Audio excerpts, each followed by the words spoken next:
오늘도 예배 자리에 나오신 여러분들을 진심으로 환영하고 축복합니다. 여러분이 머물러 있는 그곳에서 온전한 예배자가 되기를 바라고 소망하고요.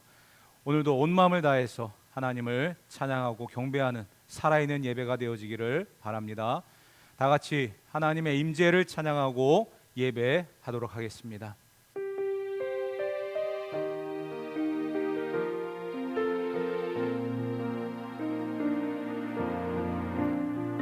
하늘의 문을 여소서, 이곳을 주목하소서.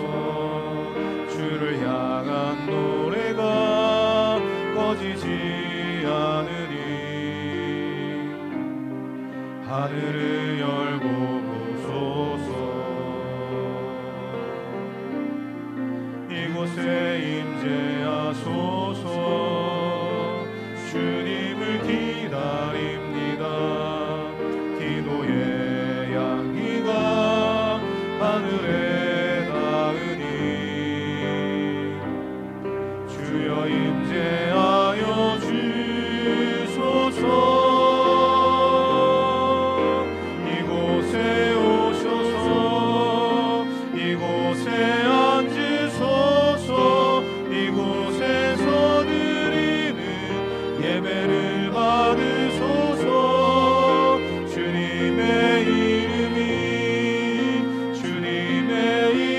이름만이 오직 주의 이름만 이곳에 있습니다.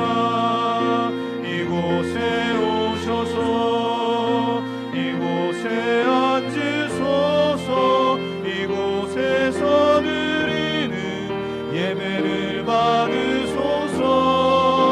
주님의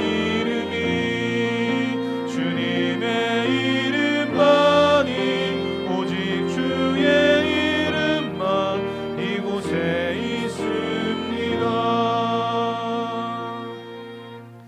오라 우리가 굽혀 경배하며 우리를 지으신 여호와 앞에 무릎을 꿇자. 하나님은 영이시니 예배하는 자가 영과 진리로 예배할지니라. 아멘. 자, 우리 한 주간의 삶을 돌아보면서 하나님 앞에 온전한 예배자가 되기 위한 참회의 기도를 올려드리도록 합시다. 이 시간 우리가 한 마음으로 하나님 앞에 기도합니다. 사랑과 내가 충만하신 하나님 아버지, 주님의 은혜로 이 자리에 모여서 예배합니다. 한 주간도 말씀 붙들고 살아가려고 노력해 보았습니다. 하나님 뜻대로 살지 못했던 지난 날들을 회개하오니 용서하여 주시고, 이 시간 우리에게 거룩한 옷을 입혀주사 하나님의 자녀로 온전히 세워지는 역사가 있게 하여 주시옵소서. 주님 앞에 나아가기에 부끄럽습니다. 죄와 허물로 가득한 우리 인생입니다. 주께서 우리를 용서하실 때에 오늘도 주님을 만날 수 있는 자가 될 줄 믿사옵니다. 두 손 들고 주님 앞에 나오는 자들마다 외면하지 마시고 하나님의 은혜를 던지는 시간 되게 하옵소서. 모든 상처가 씻겨지고 죄의 용서함을 받는 시간 되게 하소서. 온전한 예배자로 설 수 있도록 축복하여 주옵소서. 만일 우리가 우리 죄를 자백하면 그는 미쁘시고 의로우사 우리 죄를 사하시며 우리를 모든 무리에서 깨끗하게 하실 것이요.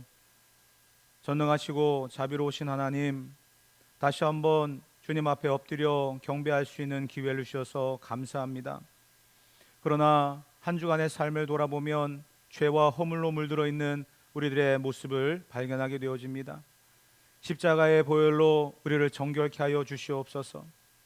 예배하는 자가 되길 원하지만 죄로 물든 이 모습으로는 하나님 앞에 나아갈 수 없습니다. 정결하게 하시고 거룩하게 하여 주셔서 온전한 예배자로 승리할 수 있도록 도와주시옵소서. 이 시간 우리의 중심을 다한 예배가 하나님 앞에 상달되어지길 원합니다. 거룩하게 구별하여 주심으로 하나님을 예배하는 자로 설 수 있도록 축복하여 주시옵소서. 우리의 온 마음과 정성을 다해 주님을 예배하는 이 한 시간이 될 수 있도록 도와주옵소서. 예수님의 거룩하신 이름으로 기도 올리옵나이다. 아멘. 전능하사 천지를 만드신 하나님 아버지를 내가 믿사오며 그 외아들 우리 주 예수 그리스도를 믿사오니 이는 성령으로 잉태하사 동정녀 마리아에게 나시고 본디오 빌라도에게 고난을 받으사 십자가에 못 박혀 죽으시고 장사한 지 사흘 만에 죽은 자 가운데서 다시 살아나시며 하늘에 오르사 전능하신 하나님 우편에 앉아 계시다가 저리로서 산자와 죽은 자를 심판하러 오시리라. 성령을 믿사오며 거룩한 공회와 성도가 서로 교통하는 것과 죄를 사하여 주시는 것과 몸이 다시 사는 것과 영원히 사는 것을 믿사옵나이다. 아멘. 자, 이제 다 같이 경배와 찬양으로 하나님 앞에 영광을 올려드리도록 하겠습니다.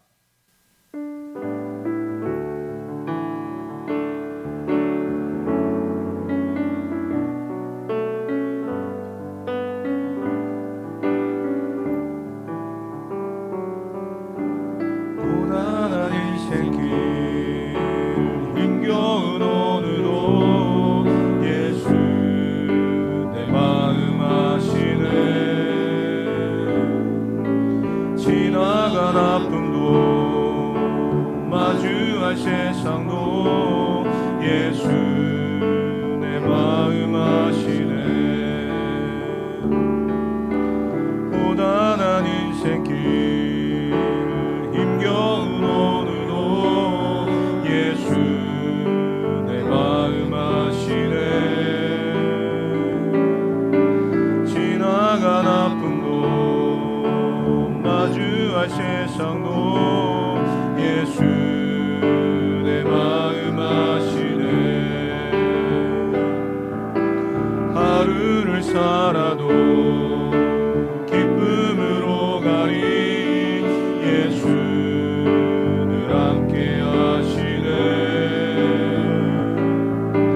후회도 염려도 온전히 맡기니 예수 늘 함께 하시네. 믿음의 눈 들어 주를 보리 이 또한 지나가리라. 주어진 내 삶의 시간 속에 주의 뜻 알게 하소서. 믿음의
오늘도 살아계셔서 우리의 예배를 한 몸에 받으시기 합당하신 하나님, 사랑하시는 주의 자녀들이 내가 있는 그곳을 교회로 세우고 온 마음과 정성을 다해 예배합니다.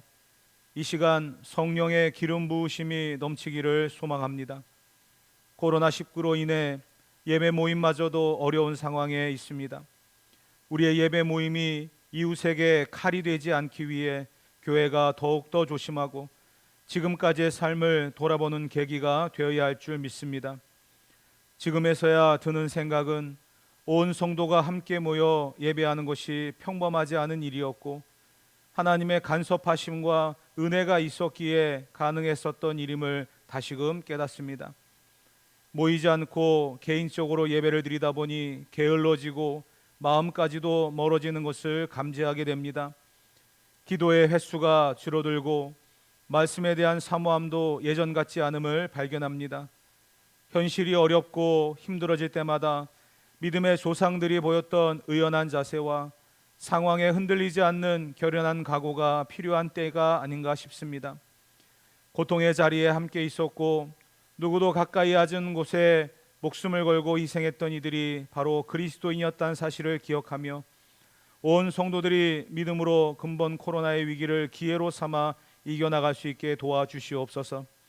오직 믿음으로, 오직 말씀으로, 오직 성령으로 다시 한번 신앙의 본질을 되찾아가는 기회의 시간이 되게 하여 주시옵소서.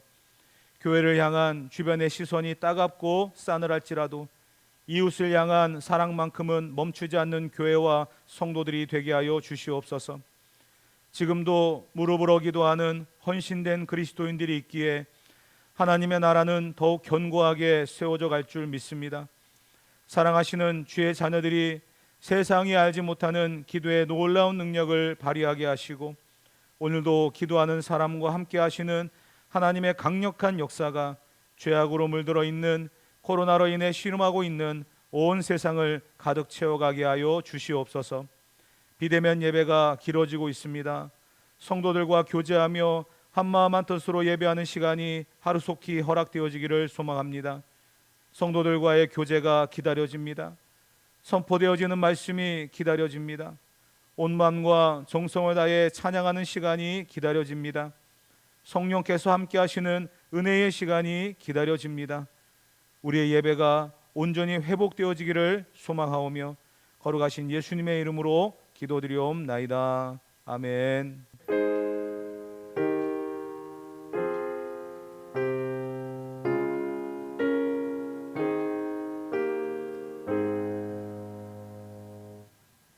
이제 준비하신 예물을 하나님 앞에 봉헌하는 시간을 갖도록 하겠습니다. 나와 내 백성이 무엇이기에 이처럼 즐거운 마음으로 드리림이 있었나이까? 모든 것이 주께로 말미암아 싸우니 우리가 주의 손에서 받은 것으로 주께 드렸을 뿐이니이다. 아멘.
사랑하는 구주 앞에 모두 드리네.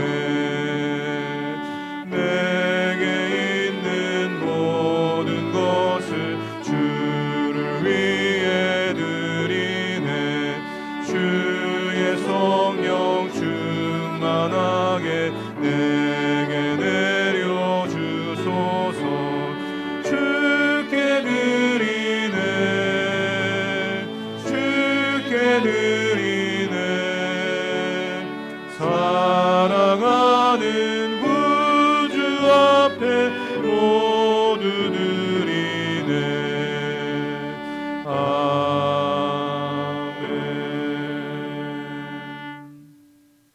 사랑과 은혜가 충만하신 하나님, 오늘도 주님 앞에 예배하며 온 마음과 정성을 다해 봉헌합니다. 주님 앞에 귀한 것을 드리기 위하여 우리의 눈물과 땀과 정성으로서 이 귀한 예물을 구별하였습니다. 주님 앞에 드려지는 예물에 우리의 중심을 다하여 드리오니 주께서 영광을 받아주시고 우리 성도들의 삶에 풍성한 은혜로 충만하게 채워 주시옵소서.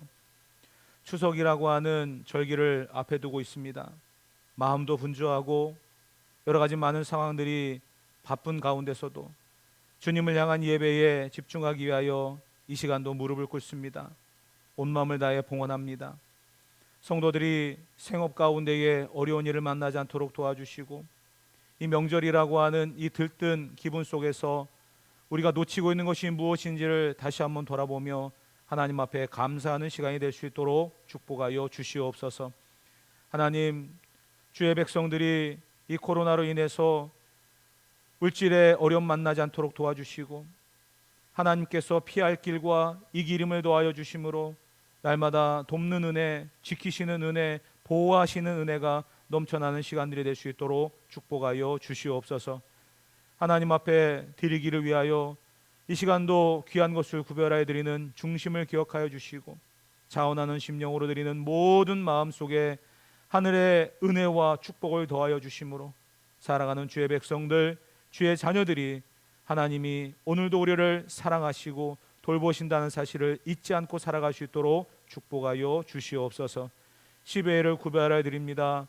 하나님 앞에 드려지는 10회를 통해서 영광을 거두어 주시고 그 창고에 쌓을 곳이 없도록 부어주신다는 약속의 말씀대로 사랑하는 백성들이 하나님의 축복을 누리기에 부족함 없도록 도와주시오며 주일의 예물과 전도와 비전과 선교와 건축의 예물들을 올려드리오니 모든 예물들이 쓰여지는 곳마다 하나님의 몸된 교회와 그의 나라가 온전히 세워져 가는데 부족함이 없도록 도와주시옵소서.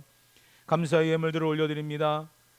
주여, 어렵고 힘든 가운데서도 감사의 조건들을 찾아 눈물과 정성으로 감사하는 성도들의 중심을 기억하여 주셔서 그 감사함이 하나님의 마음을 감동시키는 거룩한 예물이 되게 하여 주시옵소서.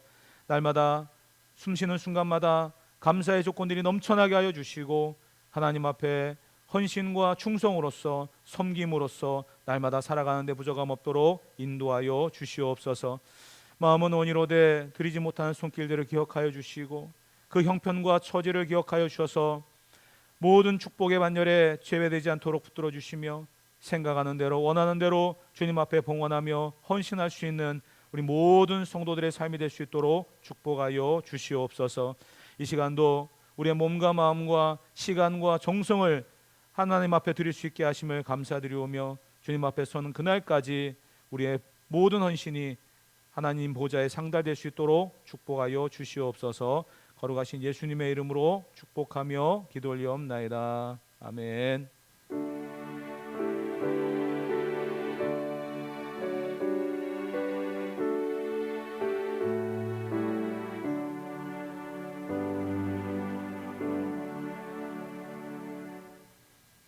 할렐루야, 반갑습니다. 오늘도 온라인으로 여러분을 만나게 되었습니다. 다소 불편하시더라도 여러분이 머물러 있는 그곳에서 몸과 마음을 정돈하시고 온전한 예배자가 되어지기를 바라고 소망합니다. 온라인 예배를 잘 준비해 보려고 노력을 하고 있지만 여러 가지 많이 불편한 점이 있을 것입니다. 여러분들 이해해 주시고 하루속히 대면 예배가 허락되어질 수 있도록 함께 기도해 주시기를 바랍니다. 아마도 정부의 지침이 2단계로 거리두기가 완화되었지만 교회는 추석이 지나야 대면 예배가 허용되지 않을까라는 예상을 해봅니다. 그때까지 참고 기다려 주시고 여러분들에게 허락되어진 이 온라인 예배의 시간을 잘 활용해 주시고 은혜의 도구로 삼아 주시기를 부탁을 드리겠습니다. 여러분들 그 필리핀에서 선교 사진이 도착을 했습니다. 어려운 환경 속에서 우리 권현인 선교사가 직접 아이들을 만나고 또 물품을 전달한 그러한 사진들을 보내주었는데요. 여러분들에게 사진 몇 장을 보여드리도록 하겠습니다. 먼저 보여드리는 사진은 이번에 앙겔레스 고등학교에 새로 부임하신 교장 선생님이십니다. 새롭게 부임하신 만큼 또 권현희 선교사가 인사를 했는데요. 앞으로 잘 협조해 주실 것이다라고 말씀하셨다고 합니다. 우리들의 후원이 아이들에게 잘 전달될 수 있도록 기도해 주시길 바라겠고요. 우리가 전달하고 있는 마갈랑 지역의 아이들의 사진입니다. 먼저 율리시스 가정이고요. 또 이어서 조날린 가정입니다. 또 이어서 아가 가정입니다. 이 세 가정을 우리가 후원을 하고 있죠. 여러분들 이들의 가정이 마갈랑 지역의 복음의 전초 기지가 될 수 있도록 계속 기도해 주시고 우리들의 후원이 멈추지 않도록 여러분들을 위해서 저도 계속 기도하겠습니다. 더불어서 앙겔레스 지역에 우리가 1대1로 자매 결연을 맺어서 후원하고 있는 학생들, 이동에 제한이 있다 보니까 전부 다 전달할 수는 없었지만 몇 명의 아이들의 사진을 보내왔습니다. 사진을 보시면 먼저 여자 라켈이고요. 또 그 다음에 남자 라켈입니다. 이름이 같죠. 또 그리고 JP라고 하는 그러한 학생의 가정에 구원 물품 전달했다라고 합니다. 더 많은 가정에 전달되어지기를 원하고 또 우리들이 후원하는 것들이 좋은 곳에 잘 사용되기를 원합니다. 많은 가정을 방문했지만 사진이 다 오지 못해서 안타깝습니다. 다음에 우리가 이 모든 부분들을 제대로 다시 보고받도록 하겠고요. 현지에는 굉장히 어렵습니다. 90% 이상의 선교사들이 철수를 했다고 합니다. 그만큼 현지 사정이 어렵습니다. 여러분들 기도 많이 해주시고 우리들이 후원하는 권현인 선교사의 사역을 위해서 끝까지 물질과 또 기도의 후원 아끼지 않아 주시기를 부탁을 드리겠습니다. 이제 이번 주간이 추석 명절이죠. 여러분들 정부에서는 이번에 고향을 방문하는 것들을 자제해달라라는 그런 부탁을 할 정도로 코로나가 심각하고 또 위기 단계입니다. 아마 여러분들이 답답하실 거예요. 고향도 방문해야 되고 또 친지들도 만나야 되는, 부모님도 만나봐야 되는 그런 상황인데 안타까운 그런 현실을 우리가 맞이하게 되었습니다. 그렇지만 여러분들 지혜롭게 잘 이겨나가시기를 부탁을 드리겠고요. 특별히 여러분들이 이번 추석 명절을 어떻게 보내시는지에 대한 사진을 이렇게 찍어서 보내주시면 제가 여러분들의 근황도 알고 함께 기도하는 시간을 갖도록 하겠습니다. 추석 명절에 어떻게 보내는지 참 궁금합니다. 몇 주 동안 보지 못했던 안타까움을 여러분들의 사진으로 또 해소할 수 있도록 도와주시길 바라겠고요. 또 함께 또 기도하고 또 나눌 수 있는 그런 시간 되어지기를 바랍니다. 안전하고 은혜로운 추석의 명절이 되기를 기도하겠습니다. 언제 끝날지 모르는 코로나의 시대에 우리가 살아가고 있기 때문에 이 또한 우리가 지혜롭게 버티고 견디는 것도 필요할 것입니다. 여러분들의 삶의 현장에 하나님의 은혜가 충만하기를 여러분들이 잘 버티고 견딜 수 있어지기를 기도하겠습니다. 여러분들 잘 적응하시고 이겨나갈 수 있기를 바랍니다. 자, 이제 교회의 비전을 선언하고 하나님의 말씀을 듣는 시간을 갖도록 하겠습니다. 다 같이 교회의 비전을 선언하겠습니다. 우리는 말씀과 성령의 권능으로 각 사람을 예수님의 제자로 삼아 사도행전적 교회를 세워가는 비전 공동체이다.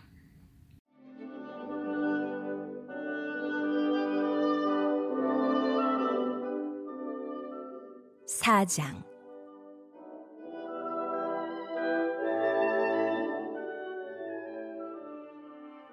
에훗이 죽으니 이스라엘 자손이 또 여호와의 목전에 악을 행하매 여호와께서 하솔에서 통치하는 가나안 왕 야빈의 손에 그들을 파셨으니 그의 군대 장관은 하로셋 학고임에 거주하는 시스라요. 야빈 왕은 철병거 900대가 있어 20년 동안 이스라엘 자손을 심히 학대했으므로 이스라엘 자손이 여호와께 부르짖었더라.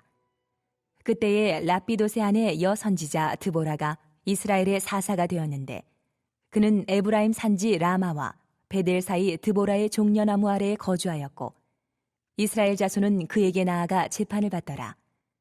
드보라가 사람을 보내어 아비노함의 아들 바락을 납달리 게데스에서 불러다가 그에게 이르되 이스라엘의 하나님 여호와께서 이같이 명령하지 아니하셨느냐? 너는 납달리 자손과 스불론 자손 10,000명을 거느리고 다볼산으로 가라. 내가 야빈의 군대 장관 시스라와 그의 병거들과 그의 무리를 기손강으로 이끌어 내게 이르게 하고 그를 내 손에 넘겨주리라 하셨느니라. 바락이 그에게 이르되 만일 당신이 나와 함께 가면 내가 가려니와 만일 당신이 나와 함께 가지 아니하면 나도 가지 아니하겠노라. 하니 이르되 내가 반드시 너와 함께 가리라. 그러나 내가 이번에 가는 길에서는 영광을 얻지 못하리니 이는 여호와께서 시스라를 여인의 손에 파실 것임이니라. 하고 드보라가 일어나 바락과 함께 게데스로 가니라. 바락이 스불론과 납달리를 게데스로 부르니 10,000명이 그를 따라 올라가고 드보라도 그와 함께 올라가니라.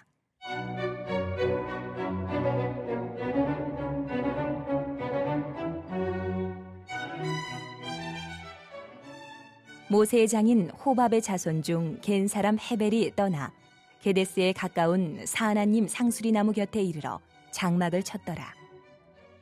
아비노함의 아들 바락이 다볼산에 오른 것을 사람들이 시스라에게 알림해 시스라가 모든 병거 곧 철병거 900대와 자기와 함께 있는 모든 백성을 하로셋 학고임에서부터 기손강으로 모은지라. 드보라가 바락에게 이르되 일어나라. 이는 여호와께서 시스라를 내 손에 넘겨주신 날이라. 여호와께서 너의 앞서 나가지 아니하시느냐 하는지라. 이에 바락이 10,000명을 거느리고 다볼산에서 내려가니 여호와께서 바락 앞에서 시스라와 그의 모든 병거와 그의 온 군대를 칼날로 혼란에 빠지게 하시매 시스라가 병거에서 내려 걸어서 도망한지라. 바락이 그의 병거들과 군대를 추격하여 하로셋 학고임에 이르니 시스라의 온 군대가 다 칼에 엎드러졌고 한 사람도 남은 자가 없었더라.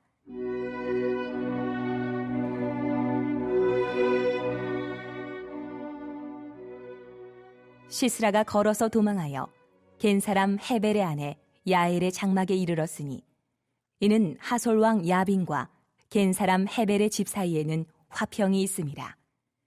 야엘이 나가 시스라를 영접하며 그에게 말하되 나의 주여 들어오소서. 내게로 들어오시고 두려워하지 마소서. 하매 그가 그 장막에 들어가니 야엘이 이불로 그를 덮으니라. 시스라가 그에게 말하되 청하노니 내게 물을 조금 마시게 하라. 내가 목이 마르다.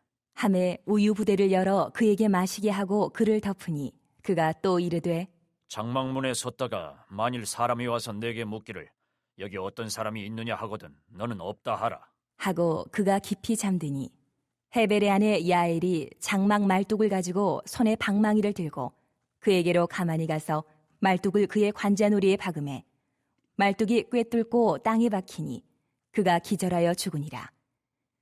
바락이 시스라를 추격할 때에 야엘이 나가서 그를 맞아 그에게 이르되 오라 내가 찾는 그 사람을 내가 내게 보이리라. 하매 바락이 그에게 들어가 보니 시스라가 엎드러져 죽었고 말뚝이 그의 관자놀이에 박혔더라.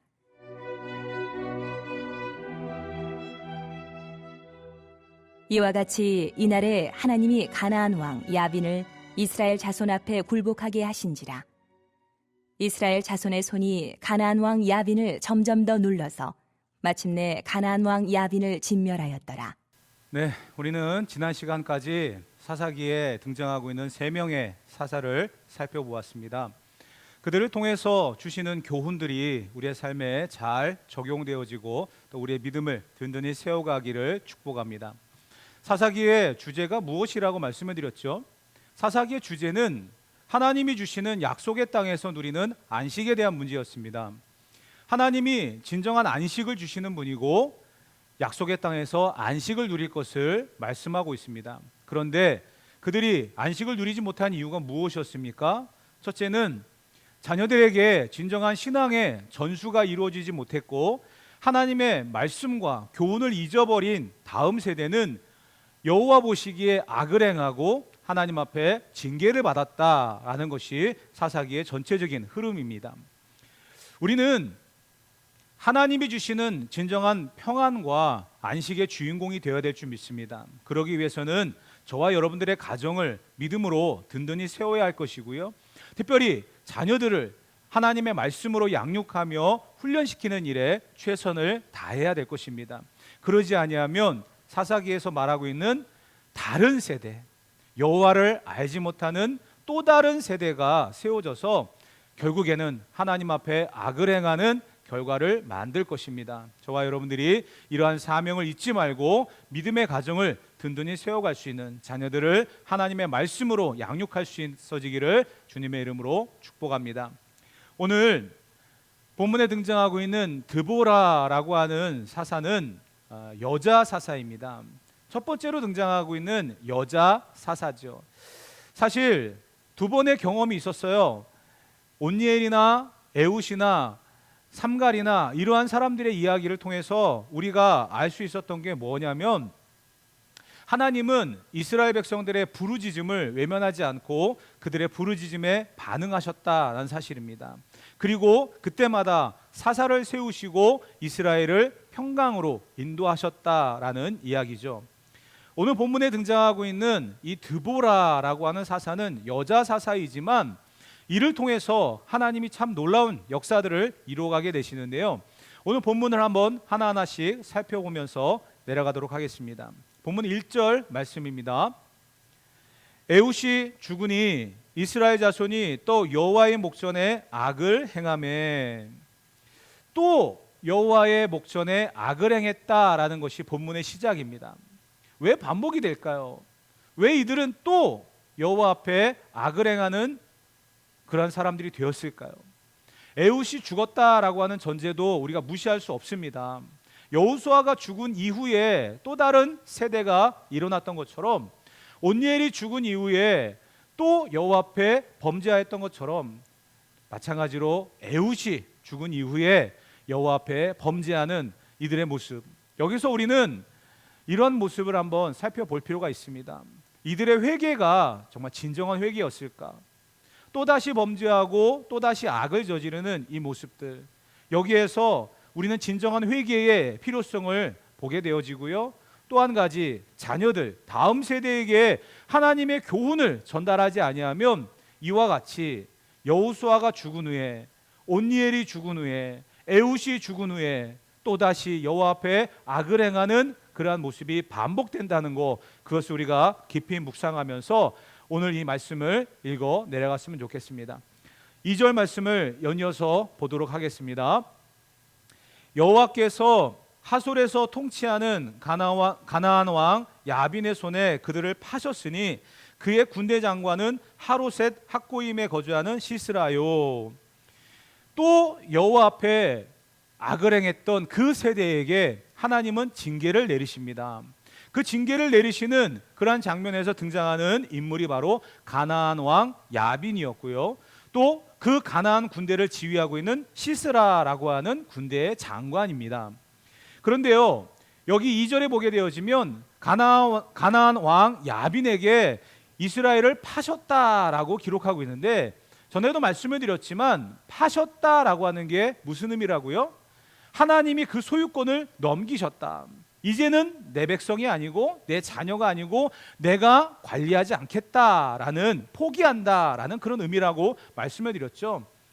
그들의 악행을 보시고 하나님이 내리신 징계는 이제는 내가 너를 버린다, 포기한다, 이런 뜻이라는 거예요. 얼마나 가슴 아픈 이야기입니까? 그런데 본문에 등장하고 있는 가나안 왕 야빈에 대해서 우리가 한번 살펴본다고 한다면, 이 가나안이라고 하는 땅이 어떤 곳입니까? 이스라엘 백성들에게 주어진 안식의 땅이고요, 약속의 땅입니다. 그런데 원래는 이들을 다 진멸하고 그리고 그 땅을 완전하게 차지했어야만 했습니다. 이스라엘 백성들이 하나님의 명령에 온전한 순종을 하지 아니하고 가나안 땅을 100% 점령하지 못한 결과가 결국 그들을 하나님이 심판의 도구로 사용하시게 되었다라는 것입니다. 가나안 왕 야빈이 이스라엘을 심판하는 도구로 쓰임 받으면서 하나님은 이스라엘 백성들을 징계하는 그러한 장면을 2절 말씀에 보여주고 있는데요. 오늘 이 2절 말씀에서 왜 가나안 사람들에게 이렇게 어려운 일을 만났을까라는 것을 3절에서 이렇게 이야기하고 있습니다. 3절 말씀, 야빈 왕은 철병거 900대가 있어 20년 동안 이스라엘 자손을 심히 학대하였으므로 이스라엘 자손이 여호와께 부르짖었더라. 약속의 땅 가나안에 들어와서 하나님의 말씀대로 그들을 물리치고 그 땅에서 쫓아냈어야 함에도 불구하고 이스라엘 백성들은 온전하게 행하지 못했습니다. 남겨두었다는 거죠. 그들이 결국은 하나님의 심판의 도구로 이스라엘을 괴롭히는 대상이 되었습니다. 그런데 그 이유가 무엇이냐? 3절에 이렇게 얘기했죠. 그들에게 철병거 900대가 있었다. 철병거는 지금의 탱크와 같은 아주 무시무시한 무기입니다. 지난 시간에 삼간이라고 하는 사람이 소모는 막대기로 블레셋 사람을 상대했던 것처럼 이스라엘에는요 완전한 무기 체계가 갖춰져 있지 않았습니다. 그렇기 때문에 가나안의 철병거는요 두려움의 대상이었고요. 그것을 알고 있는 가나안 왕 야빈은 차츰차츰 이것을 준비해 가지고 이스라엘을 괴롭히는 그런 상태가 되었다는 것이죠. 그런데 우리가 여기서 보아야 될 것은 900대라고 하는 철병거도 무섭습니다만은 이 900대라고 하는 철병거를 가지고 가나안 왕 야빈이 이스라엘을 괴롭힌 시기가 무려 20년이라고 기록하고 있다는 사실이에요. 여러분, 온니엘 시대에는 8년이었습니다. 그리고 지난 시간에 말씀드렸던 에후 시대에는 18패였습니다. 오늘 드보라 시대에는요 20년이에요. 왜 이들은 하나님 앞에 빠르게 돌아오지 못하고 점점점 그 기간이 길어질까요? 영적인 감각이 그만큼 무뎌졌기 때문입니다. 제가 여러분들에게 강조하고 있는 것 중에 하나가 이런 게 있었죠. 그리스도인들은 영적으로 민감해야 된다. 정말 우리의 삶에서 하나님이 나와 함께 하신다는 것을 놓치지 않고 살아가는 것이 저와 여러분들의 삶의 현장이 되어야 돼요. 그런데 이스라엘 백성들은요 8년, 18패, 20년 점점점 하나님을 떠나는 시간 길어지고 있다는 거예요. 하나님 앞에 돌아오는 시간이 길어지고 있다는 거예요. 영적인 감각이 무너지고 있음을 보여주고 있습니다. 저와 여러분들의 영적인 감각이 무너지지 않도록 이 시간에도 말씀에 집중하고 날마다의 삶 속에서 경건이라고 하는 삶의 모습들이 계속 이어져 가기를 주님의 이름으로 축복합니다. 하나님께서 이렇게 물리쳤어야 될, 그 땅에서 완전히 몰아냈어야 될 가나안 사람들을 통해서 이스라엘을 징계하시는데요. 하나님은 정말 포기하지 않는 분입니다. 3절 말씀에 그들이 여호와께 부르짖었다. 20년 동안 괴롭힘을 당하다가 그들이 여호와께 부르짖었다라고 기록을 하고 있죠. 웬만하면 그 부르짖음을 외면하실 수도 있었을 텐데 하나님은 그 부르짖음을 들으셨습니다. 그리고서는 4절 말씀에 여선지자 드보라를 사사로 세우시는 그러한 장면을 기록하고 있습니다. 우리 한번 4절을 읽어보겠습니다. 그때에 랍비도세 아내 여선지자 드보라가 이스라엘의 사사가 되었는데, 원래는 드보라는 선지자였습니다. 선지자였는데 사사로 부르심을 받았다는 거예요. 사실 여선지자도 드문 일이지만 여자가 사사로 부르심을 받는다는 것도 드문 일이고 또 희한한 일이죠. 그런데 우리가 이 가운데서 하나님이 이스라엘을 구원하시는 방법이 다양하다라는 것을 보아야 할 것입니다.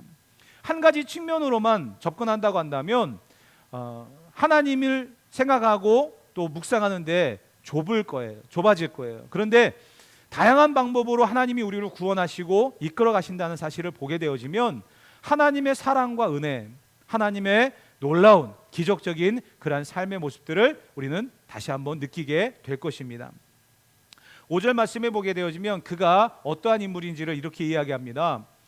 그는 에브라임 산지 라마와 베델 사이 드보라의 종려나무 아래 거주하였고 이스라엘 자손은 그에게 나아가 재판을 받더라. 선지자이면서 사사로 세움을 받으니까 또 재판까지 하는 그러한 장면을 기록하고 있는데요. 저는 이곳에서 하나님께서 다양한 방법으로 이스라엘의 구원자 사사를 세우시는 그러한 모습을 볼 뿐만 아니라 어떻게 보면 여자 사사인 드보라를 세우시는 장면이 이스라엘에게는 은혜이지만 굴욕적인 사건이다라는 그런 이야기를 조심스럽게 드려봅니다. 그 이유가 무엇이냐면 사실 이제 6절 이하에 보게 되어지면 드보라가 직접 군대를 지휘하지 않아요. 군대를 지휘하는 사람은 바락이라고 하는 그 당시의 인물인데요. 그런데 왜 바락을 사사로 세우지 아니하고 드보라를 사사로 세우셨을까? 그만큼 이제 우리가 바락이라고 하는 인물을 보게 되어지면 그 이유를 정확하게 알게 될 텐데요. 시대적으로 그만큼 남자를 세울 만한 인물이 없었다는 거예요. 믿음의 사람 가운데 남자로서 군대를 지휘하고 이끌어갈 만한 사람이 없었다라는 아픔이 그때 있었고요. 또 한 가지, 하나님께서 여자 사사를 세우심으로 말미암아 어머니의 심정으로 그 땅을 돌보시고 계시다라고 하는 하나님 아버지의 마음을 보여주는 측면이다라고 생각이 들어집니다. 그만큼 이스라엘은요, 하나님의 돌보심이 필요했다는 거예요. 강력하게 채찍질을 하면서 그들을 징계하시는 그런 모습도 필요했지만 이들에게 어머니의 따뜻한 사랑과 또 정성, 돌봄이 필요했다는 것을 이 여자 사사 드보라를 세우시는 장면에서 또 보게 되어집니다. 이러한 사사를 세우시는 데 있어서 우리가 특별히 집중해야 될 것은 여자이기 때문에 우리가 좀 외면할 수 있고 무시할 수 있는 그런 부분이 있는데요. 하나님이 사사를 세우시고 이끌어 가시는 데 있어서 다양한 방법을 사용하셨다라고 말씀해 드렸죠. 교회 안에도 직분자를 세워감에 있어서 우리는 이러한 편견과 선입견을 버려야 될 줄 믿습니다. 나보다 모자란데, 나보다 못났는데, 나보다 가난한데, 이러한 이유와 조건은 우리의 가운데 사라져야 될 그러한 부분일 것입니다. 하나님이 직분자를 세우셨습니다. 그러면 믿고 따라가고 섬기며 도와주고 협력하는 관계가 아름다운 교회 공동체의 모습임을 우리가 잊지 말고 하나님이 세우신 직분자들과 더불어 합력하여 선을 이룰 수 있는 저와 여러분 되어지기를 주님의 이름으로 축복합니다. 이제 여자 사사 드보라가 세워졌지만 아까도 말씀드렸듯이 군대를 지휘하기에는 참 부족했습니다. 왜? 남자들이 말을 안 듣거든요. 그러다 보니까 이 드보라가 생각했던 전략은 바락이라고 하는 당시에 군대를 이끌 만한 지휘관을 자기가 또 통제하는 그러한 거였습니다. 그래서 6절 말씀 이하에 보게 되어지면 이 바락과의 관계가 등장하게 되어지는데요. 우리 6절을 한번 읽어보도록 하겠습니다. 드보라가 사람을 보내어 아비노함의 아들 바락을 납달리 게데스에서 불러다가 그들에게 이르되 이스라엘의 하나님 여호와께서 이같이 명령하지 아니하셨느냐? 너는 납달리 자손과 스불론 자손 10,000명을 거느리고 다볼산으로 가라. 사실 이 부분에 보게 되어지면 자기가 동원해서 자기가 이끌어갈 수 있지만 사실 남자들이 무시하니까 참 힘들었을 거예요. 그러다 보니 당시에 군대를 움직일 만한 바락이라고 하는 사람의 도움을 받습니다. 그래서 그에게 하나님의 명령을 전달하죠. 너는 납달리 게데스라고 하는 당시의 도피성이거든요. 그곳에 군대를 모으라. 납달리, 스불론 그 지역에 있는 이스라엘 군대를 10,000명가량 모아서 다볼산으로 올라가라. 이렇게 명령을 내립니다. 10,000명의 군사를 모아서 다볼산으로 집결합니다. 사실 철병거를 상대하기에는요, 산보다 좋은 곳이 없어요. 왜? 철병거는 산으로 올라갈 수 없기 때문에요. 그래서 지략을 세운 거죠. 드보라는 바락에게 10,000명의 군사를 모아서 다볼산으로 올라가서 전쟁을 준비하라 이렇게 지시를 내립니다. 그러면서 하나님께서 내리신 명령도 이렇게 전달을 하죠. 7절 말씀이에요. 내가 야빈의 군대 장관 시스라와 그의 병거들과 그의 무리를 기손강으로 이끌어 내게 이르게 하고 그를 내 손에 넘겨주리라 하셨느니라. 다볼산이라고 하는 곳에 10,000명의 군사를 모아놓고 기다리라는 거예요. 그러면 하나님께서 야빈의 군대 장관 시스라가 이끌고 있는 900대의 철병거를 기손강 그곳까지 이끌어 오시겠다라는 사실입니다. 사실 철병거를 상대하기에는요, 다볼산이 최적입니다. 철병거는 산으로 오를 수 없기 때문이죠. 그런데 기손강 근처는요, 지난번에 성지순례를 다녀오신 분들은 아시겠지만 갈멜산에서 바라보았던 이스라엘 평야를 기억하십니까? 그 이스라엘 평야 한가운데 흐르고 있는 것이 바로 기손강이에요. 그 넓은 평야에 철병거는 강력한 위력을 발휘하는 무기입니다. 그런데 하나님께서 지금 드보라와 바락을 통해 말씀하시는 것이 그 철병거의 군대를 기손강 이스라엘 평야로 이끌어 오시겠다는 거예요. 다볼산에 군대를 모으라고 해놓고 기손강으로 그 철병거의 군대를 이끌어 오시겠다는 거예요. 그런데 그 이스라엘 평야에서 기손강 근처에서 벌어지는 전투를 하나님이 승리하게 하시겠다는 거예요. 자, 여러분 같으면 어떤 생각이 드시겠습니까? 그 가운데서 우리가 생각해 볼 수 있는 것은 믿음의 결단이에요. 산에서 싸우면 철병거가 못 올라오기 때문에 당연히 이길 수 있습니다. 그런데 평야로 내려가면은요, 철병거와는 싸움이 되질 않아요. 그동안 그들을 두렵게 했던 철병거와의 싸움은 이길 수가 없는 싸움입니다. 그런데 하나님이 내려가래요. 산으로 올라오라고 할 때는 언제고 이제 내려가래요. 그런데 그곳에서 하나님이 대신하여 싸워주시겠다는 거예요. 믿음을 요구하는 거죠. 그런데 시스라에게 우리가 눈여겨볼 것이 바로 이런 게, 바락에게 우리가 눈여겨보아야 될 것이 바로 이런 것이 있습니다. 과연 바락이 다볼산이라고 하는 유리한 위치에서 기손강 근처 이스라엘 평야로 내려가야 되는 이 상황을 유리한 위치와 불리한 위치를 구별하지 못하는 사람이었을까라는 첫 번째 의문이고요.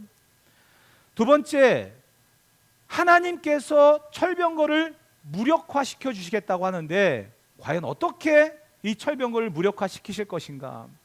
아마 이 두 가지의 의문이 바락에게 들었을 것입니다.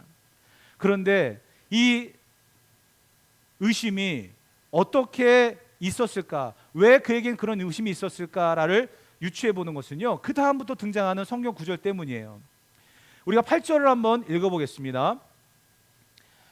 바락이 그에게 이르되 만일 당신이 나와 함께 가면 내가 가려니와 만일 당신이 나와 함께 가지 아니하면 나도 가지 아니하겠노라 하니, 드보라에게 제안을 하는 거예요.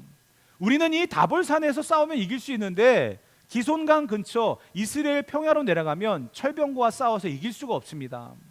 그런데 하나님께서 함께 하시니까 이길 수 있다라고 하는 당신의 말을 듣고 내가 내린 결론은 나와 1만 명의 군사만 내려가는 것이 아니라 당신도 우리와 함께하면 내가 나아가겠습니다. 사실 이 부분은 바락이 굉장히 의심의 사람이었다라는 것을 보여주는 거예요. 드보라를 동행하고자 하는 이 마음, 사실 든든한 무언가를 같이 가고 싶어하는 마음도 있었겠죠. 그런데 하나님의 명령과 말씀 앞에 온전한 믿음으로서 나아가지 못하는 이 바락의 모습, 우리가 한번 이 모습을 한번 눈여겨볼 필요가 있죠. 교회에서도 보게 되어지면 자원해서 헌신하시는 분들이 있는가 하면 그러지 못한 분들도 많이 있어요.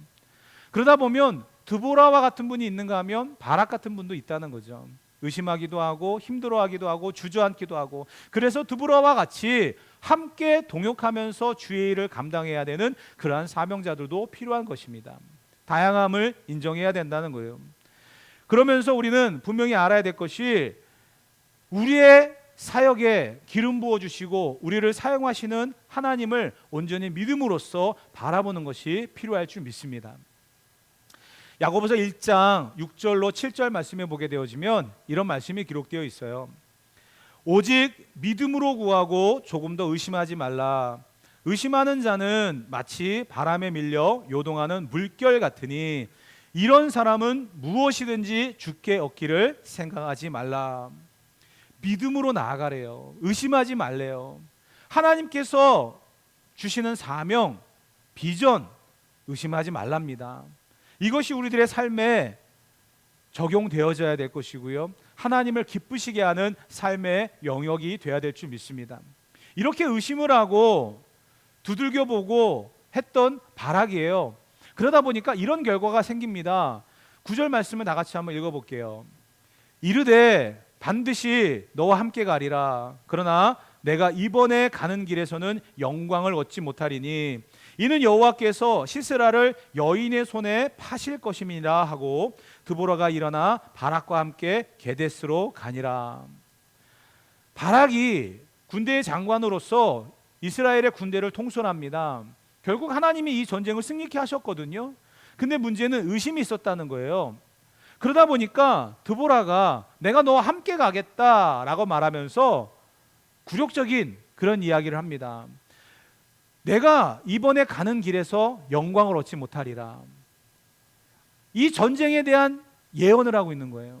이 전쟁의 진정한 승리자는요, 바락이 아니었습니다. 드보라도 아니었습니다. 이제 이후에 등장하고 있는 야엘이라고 하는 또 다른 여인인데요. 전쟁터에 나가서 적장에 목을 베고 승리를 외치는 것은요, 전쟁터에 군대를 이끌어갔던 장군의 몫입니다. 승전을 외치는 거죠. 그런데 그것마저 빼앗겨 버리는 거예요. 그게 의심을 가졌던 바락의 삶의 모습이었다는 거예요.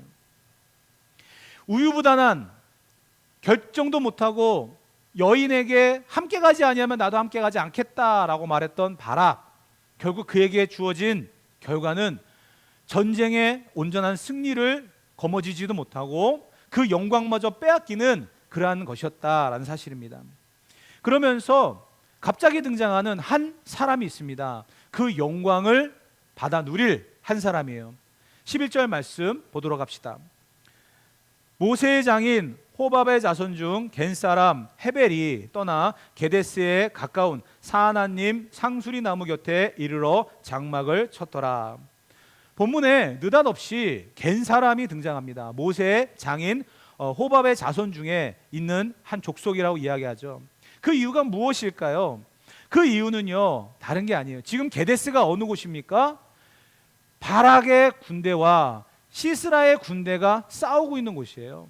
그곳에 갑자기 등장하는 겐 사람 헤벨이라고 하는 사람이 장막을 쳤대요. 그 이유가 뭘까요? 하나님의 일에는 결코 우연이 없다는 거예요. 하나님은 모든 일을 철저하게 준비하시고 이끌어 가시는 분입니다.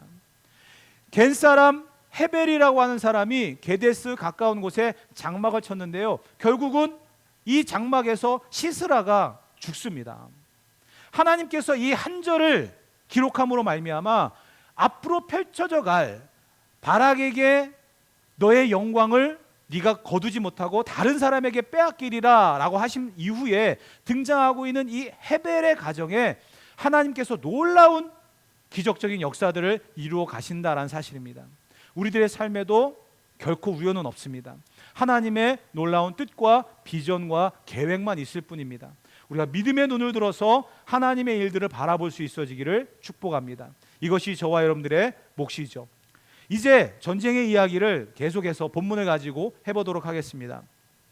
12절 말씀부터 우리 계속해서 읽어 내려갈 텐데요, 한번 봅시다. 아비노함의 아들 바락이 다볼산에 오른 것을 사람들이 시스라에게 알림해. 13절 시스라가 모든 병거 곧 철병거 900대와 자기와 함께 있는 모든 백성을 하루셋 학고임에서부터 기손강으로 모인지라. 시스라가 철병거 900대를 이끌고 승리를 확신하며 기손강으로 왔습니다. 이스라엘 평야는 철병거에게 유리한 지역이라고 말씀을 드렸죠. 자기와 함께한 모든 군사를 총동원했습니다. 그때에 하나님께서 드보라에게 이런 마음을 주셨어요. 14절 드보라가 바락에게 이르되 일어나라, 이는 여호와께서 시스라를 내 손에 넘겨주신 날이라. 여호와께서 너의 앞서 나가지 아니하시느냐 하는지라. 이에 바락이 10,000명을 거느리고 다볼산에서 내려가니. 하나님께서 드보라에게 명령하셨고 드보라가 바락에게 합니다. 하나님이 우리와 함께 하신다. 이 전쟁을 승리케 하실 것이다. 이제 우리는 이 전쟁에 나아가서 싸우기만 하면 된다. 그 증거가 무엇입니까? 여호와께서 시스라를 너의 손에 넘겨주셨다. 이렇게 14절에 기록을 하죠. 넘겨주셨다. 너의 손에 맡기겠다라는 거예요. 그만큼 이 전쟁을 하나님께서 이기게 하시겠다라는 거예요. 자, 여기에는 무엇이 필요하다고요? 믿음이 필요했다라고 말씀을 드렸어요. 산에서 내려와야 됩니다. 철병거가 산으로 올라가면은요, 산 위에 있는 사람이 유리해요. 그런데 산 위에 있는 사람이 평야로 내려옵니다. 철병거가 유리합니다. 그런데 하나님이 내려가래요. 그래서 내려옵니다. 여호와께서 그 전쟁을 승리케 하십니다. 그래서 이 전쟁에는요, 믿음이 필요한 거예요. 믿음. 믿음의 공식이 여기에 또 등장하는 것입니다. 저와 여러분들의 삶 속에서요, 우리가 살아가는 삶의 가장 중요한 결정적인 요인은요, 믿음이라고 하는 것을 배제하게 되면 아무것도 없다는 것을 분명히 알았으면 좋겠습니다. 하나님이 우리에게 요구하시는 것은 믿음이고요, 그 믿음을 가진 순종임을 다시 한번 이 본문을 통해서 보게 되어집니다. 이어서 15절 이하에 보게 되어지면 하나님이 이 전쟁 정말 불리한 조건에서도 유리하게 이길 수 있게끔 만들어주신 결정적인 장면이 15절부터 등장을 합니다. 15절부터 말씀을 한번 봅시다. 여호와께서 바락 앞에서 시스라와 그의 모든 병거와 그의 온 군대를 칼날로 혼란에 빠지게 하심에 시스라가 병거에서 내려 걸어서 도망한지라. 바락이 그의 병거들과 군대를 추격하여 하로셋 학고임에 이르니 시스라의 온 군대가 다 칼에 엎드려졌고 한 사람도 남은 자가 없었더라.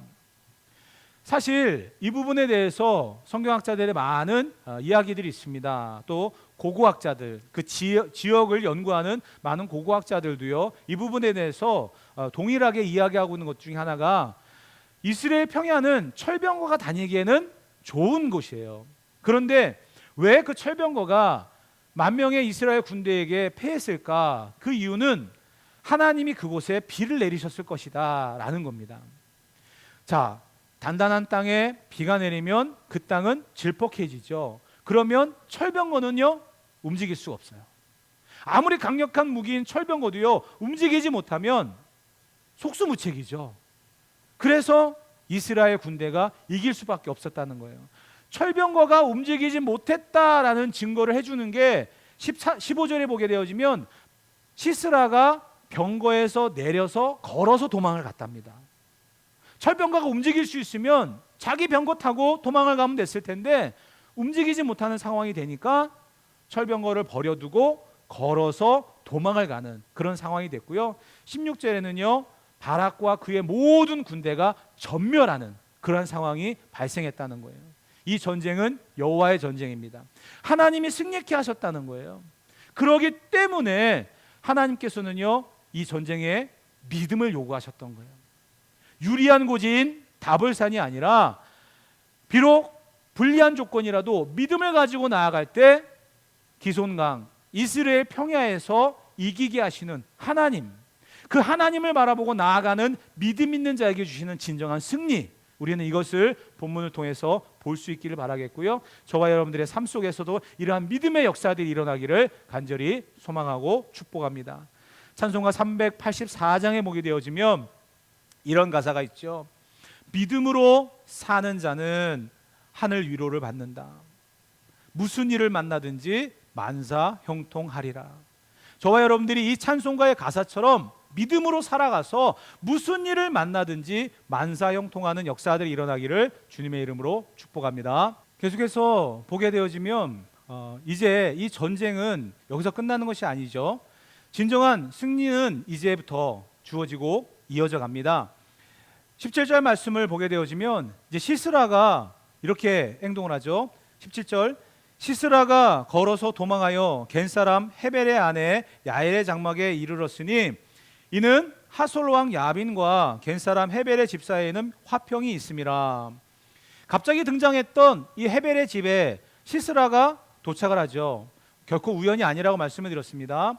그런데 시스라가 이 헤벨의 집에 도착을 했어요. 장막에 도착을 했어요. 그 이유가 뭐라면 화평이 있었다. 가나안 사람들과 겐 사람 사이에는 화평이 있었기 때문에 도망갔던 시스라가 그곳에 머물렀다라는 사실입니다. 자연스럽죠. 결코 우연이 아니에요. 그들이 머물렀던 그 장소에 시스라가 도착을 하게 되어졌고요, 그곳에서 벌어진 일들 우리가 한번 계속해서 보도록 합시다. 18절 말씀입니다. 야엘이 나가 시스라를 영접하며 그에게 말하되 나의 주여 들어오소서, 내게로 들어오시고 두려워하지 마소서 하매 그가 그 장막에 들어가니 야엘이 이불로 그를 덮으니라. 여러분, 남편이 아니에요. 다른 남자예요. 그런데 자기의 장막으로 드리는 야엘의 모습을 우리가 눈여겨봐야 됩니다. 그가 음탕한 여인이 아니에요. 그는 시스라를 죽이고자 하는 의도가 있었습니다. 그렇기 때문에 자기의 장막으로 시스라를 불렀고 그곳에서 두려워하지 말라, 안심을 시키는 그러한 장면을 보게 되어집니다. 19절 말씀 계속 읽어봅시다.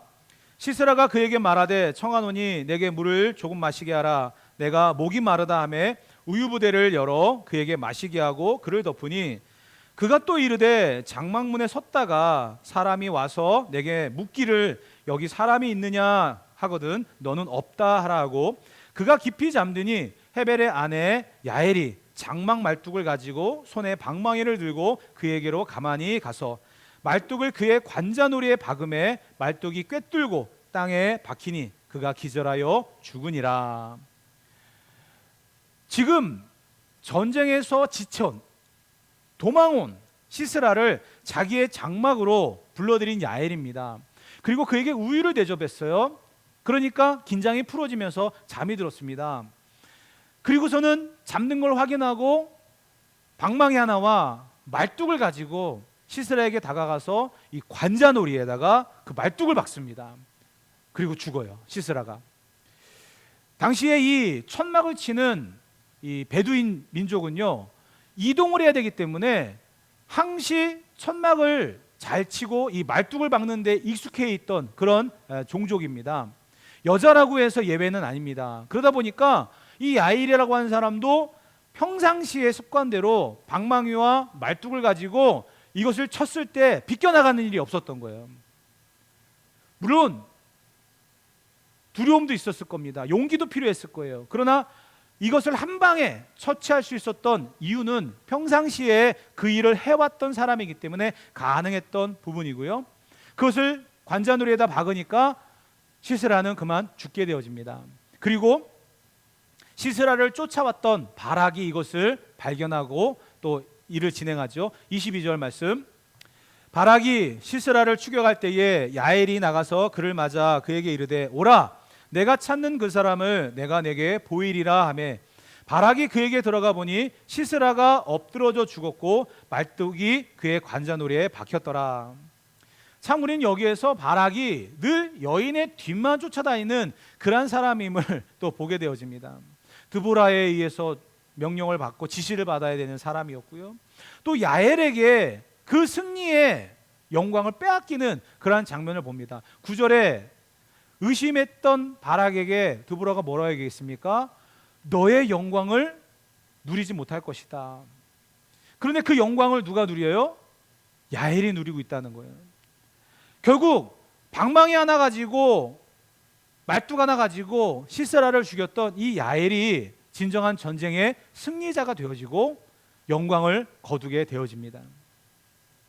우리도 역시 살아가다 보면은요, 내가 열심히 수고하고 노력은 하지만 내가 수고한 대로 인정받지 못하고 살아갈 때도 많이 있어요. 열심히 수고했지만 열매가 없는 그런 삶도 살아갈 수도 있습니다.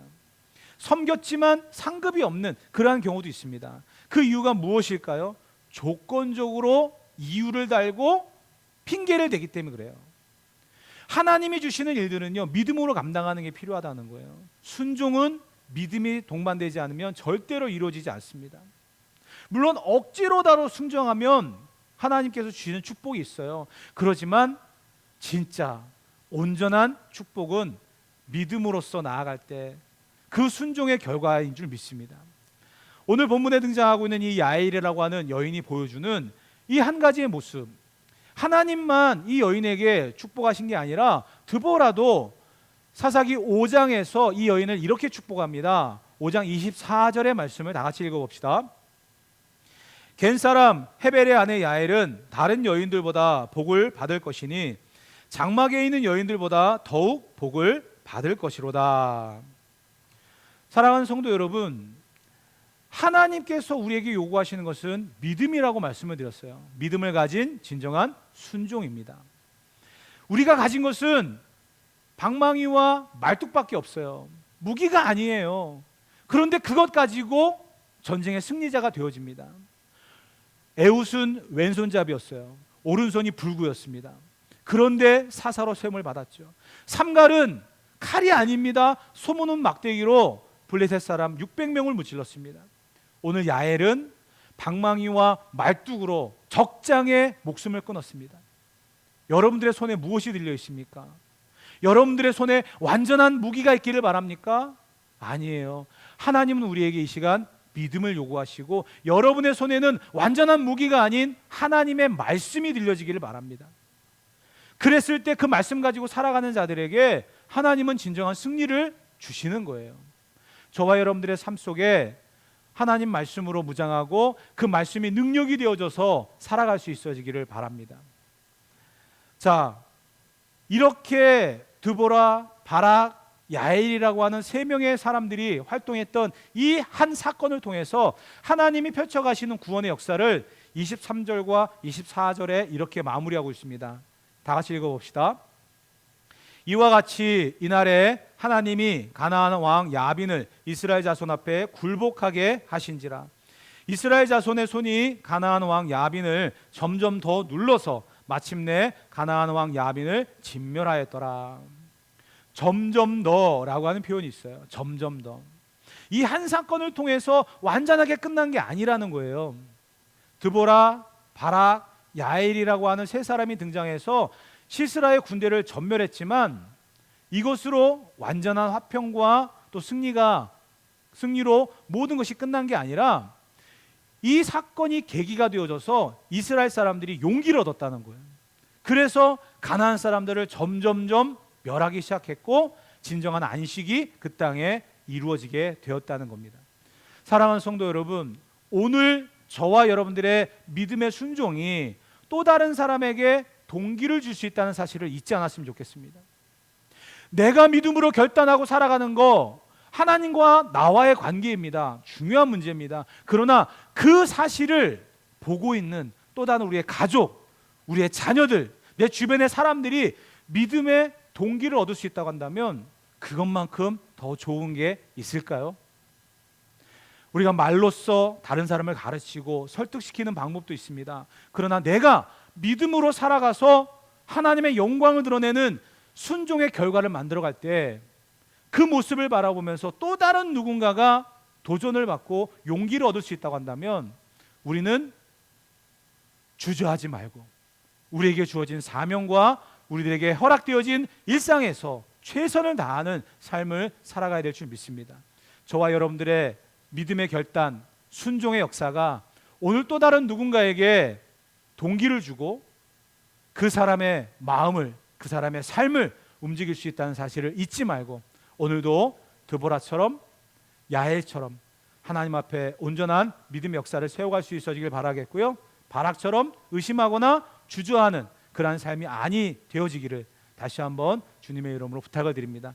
저와 여러분들의 삶에 무엇이 들려졌든지 그것 가지고 믿음으로 나아가는, 그럴 때 하나님이 동행하시는 증거와 역사들을 경험할 수 있는 저와 여러분들의 삶이 되어지기를 다시 한번 주님의 이름으로 축복합니다. 자, 이제 다 같이 주어진 말씀을 가지고 결단하며 기도하는 시간을 갖기로 원합니다. 우리 찬양하고요. 우리 한번 오늘의 말씀을 가지고 믿음으로 살겠다 결단하고 다짐하는 시간을 가져보도록 하겠습니다.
족하는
말씀을 가지고 기도하도록 합시다. 하나님 말씀 가지고 살아가는 자 승리할 줄 믿습니다. 이 한 주간도 믿음으로 말씀으로 승리하는 시간들이 되게 하옵소서. 우리 다 같이 결단하며 다짐하는 기도를 올려드리도록 합시다. 기도합니다. 사랑과 은혜가 충만하신 하나님 아버지, 오늘도 주어진 말씀을 가지고 하나님 앞에 기도합니다. 실패하고 좌절하고 무릎 꿇는 인생들 불쌍히 여겨주시오. 다시 한번 새 힘을 얻고 이 세상을 향하여 담대히 나아가 승리하는 인생 될 수 있도록 도와주시옵소서. 무슨 일을 만나든지 만사형통하리라. 주님 말씀 붙들고 살아가는 자들에게 주시는 놀라운 축복인 줄 믿사오니 하나님께서 함께하옵소서. 이 한 주간도 우리 모든 성도들의 삶이 하나님의 축복의 역사를 세워가는 기적 현장이 될 수 있도록 도와주옵소서. 하나님 말씀 붙들고 살아가는 게 참 쉽지 않은 세상입니다. 우리에게 주어진 삶의 현장 속에서 최선을 다하며 살아갈 수 있도록 지치며 쓰러지며 넘어지는 자들로 끝나는 게 아니라 하나님의 은혜를 덧입어 살아가는 이 한 주간 될 수 있도록 도와주옵소서. 주의 말씀 붙들고 살아가는 자들에게 주시는 놀라운 형통과 축복의 역사들이 우리의 삶에 충만하게 넘쳐날 수 있도록 도와주옵소서. 이제는 우리 구주 예수 그리스도의 은혜와 하나님 아버지의 그 크신 사랑하심과 성령 하나님의 감화감동 역사 충만하신 은혜가 이 한 주간도 믿음으로 말씀 가지고 나아가는 사랑하는 주의 백성들의 머리 위에, 이들의 가정과 기업과 신상과 자녀들의 앞날 위에 이제로부터 영원토록 함께 있을지어다. 아멘.